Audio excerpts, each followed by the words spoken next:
Hello friends, हर बार की तरह मैं फिर से एक रील बना रहा हूँ कि एक इंसान 1% भी सुधर गया तो समझो मेरी रील सार्थक हो गई। कई बार आपने सुना होगा, मेरे क्लिनिक में तो हमेशा ये डायलॉग बहुत पुराने हो गए हैं। मैं क्या करूँ डॉक्टर, मैं 25 साल का होऊंगा, मैं कुछ नहीं कर सका। मैं बचपन में अपनी माँ को खो दिया था, पापा मम्मी के झगड़ा था, वो डिवोर्स हो गया तो मैं क्या करता, मुझे प्यार नहीं मिला, मैं क्या करता, मेरे को स्कूल में बराबर गाइडेंस नहीं मिला, मैं क्या करता।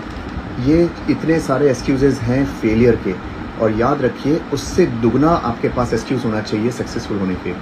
लाइफ 1 to 10 ईयर्स में ख़त्म नहीं हो जाती। अगर पहले 10 साल में आप कुछ नहीं कर सके किसी भी कारण से, वैलिड रीज़न से, तो 10 से 20 साल की उम्र में आपको अपने को रियलाइज़ करते हुए तेज़ी से बढ़ना चाहिए।